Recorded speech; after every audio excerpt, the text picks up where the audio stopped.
After crossing the point of no return, Rook must confront some significant decisions. The first decision involves selecting either Harding or Davrin to lead the distraction team on the island, where Ghilan'nain and Elgar'nan are located.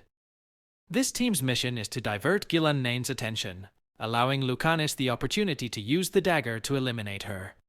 Unfortunately, this choice comes with a heavy price, as it will result in the sacrifice of either Harding or Davrin during the confrontation with Ghilan'nain.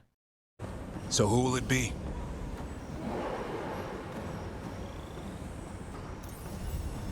Harding's right. This requires a good scout. I'll take care of it. I promise. I'll take the rest of us and get to the gods before they finish their dagger and cut open the Fade. Once we're in place, Lucanis will take Solas's dagger and ambush Ghilan'nain.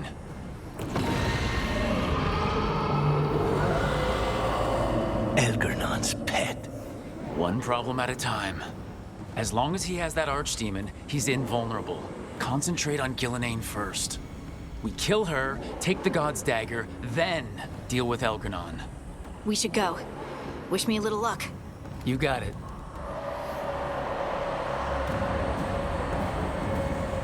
Harding. Like you said back at the lighthouse, Rook. We stop the gods, whatever it takes. The second tough decision appears when Rook and the team arrive on the island, and they encounter an obstacle that blocks their progress. Neve and Belara both volunteer to break the wards and pave the way forward, and the one who is chosen successfully opens the way, but is then seized by Elgar'nan, leaving her out of the game for the time being. Although she will reappear later in the narrative, playing a crucial role in overcoming Elgar'nan, her fate takes a dark turn as she becomes severely blighted. We could get through. Maybe. I deal with blood magic. I can stop the damage long enough to burn out the wards. That's risky, Nev. Really risky. I can't ask you to do that. Your way's just as dangerous. Don't like it, but one of us has to do it.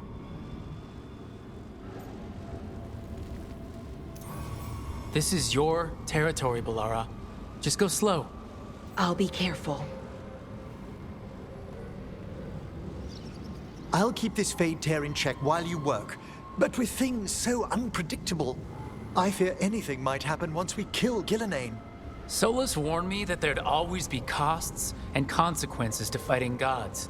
But if we kill Ghilan'nain, snatch the god's dagger, and escape, maybe we prove him wrong.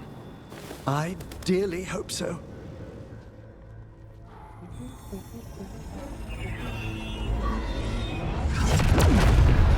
And there. Great work. Thanks. Be careful. The gods might know we're here now. That is a certainty.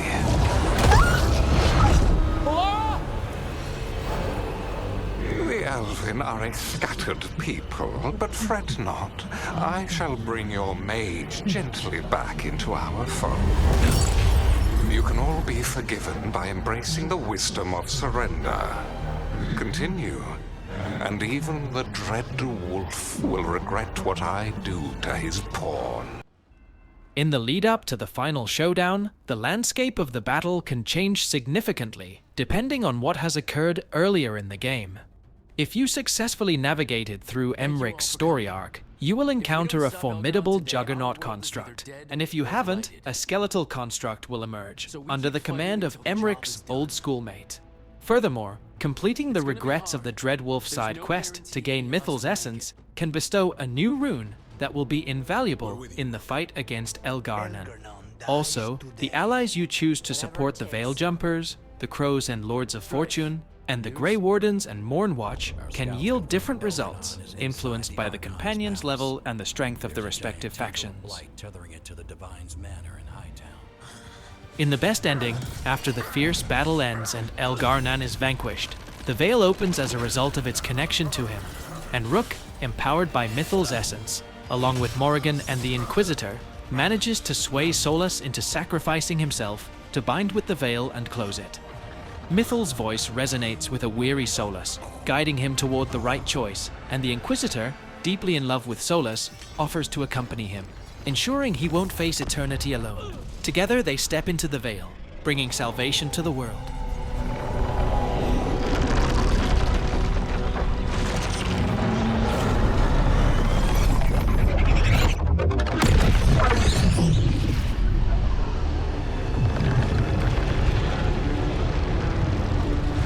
It is done. The world owes you a debt, both for defeating Elgar'nan and for bringing down the Veil. I am sorry for this final betrayal, but I will do what I can to minimize the damage. When you see the old world restored,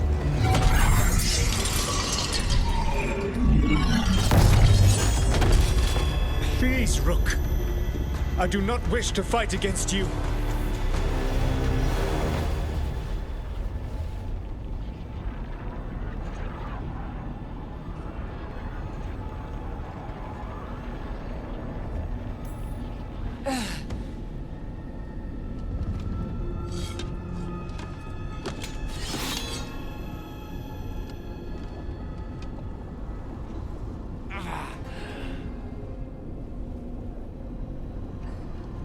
The Veil's not coming down on my watch.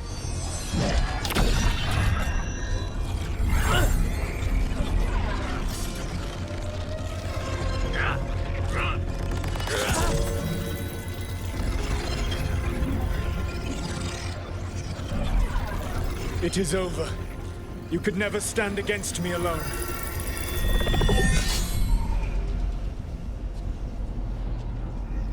If you will excuse me, the final enchantments require a delicate touch. A delicate touch? You kill Varric, stab me in the back. You're about to drown the world in demons. How are you any different from Elgar'nan, trying to impose your will on all of us? Elgar'nan would have seized his victory by force. You were not crushed by the power of the Dread Wolf. You were bested fairly, by wits alone.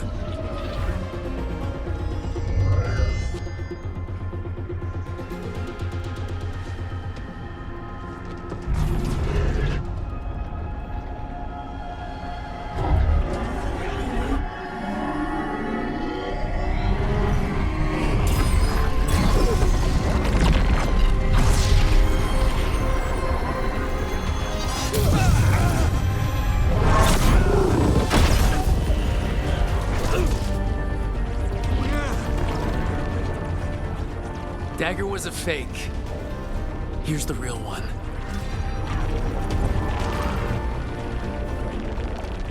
And now the Veil is once again tied to the life force of an elven god.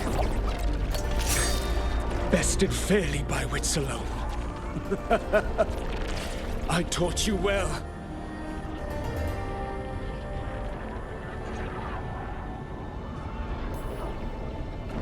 Varric taught me well. And you killed him. You think yourself capable of judging me? I have faced things you could not possibly comprehend. You are a mortal! A mortal!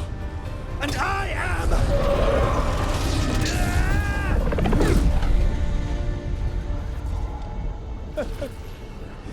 I am a fool who finally met his match.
In a truly worst-case scenario, if you haven't enhanced any factions or strengthened your companions, you'll witness your allies succumbing during the final confrontations.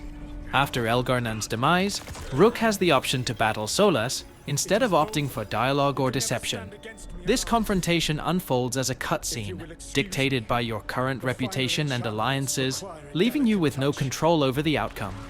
If your companions lack strength or have perished, the odds are stacked against you, leading to a likely defeat where Solas eliminates the remaining allies, and the game concludes with Rook and Solas tethered to the Veil.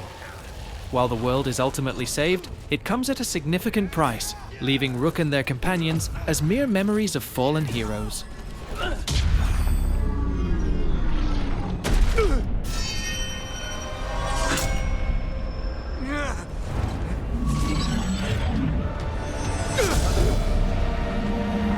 I am standing against you, and I am not alone. But you will be. The veil needs to be tied to the life force of an elven god. And now it is. Dread Wolf. You sneer at me as though you understand. You are mortal compared to you, to your infinitesimal existence. I am a god!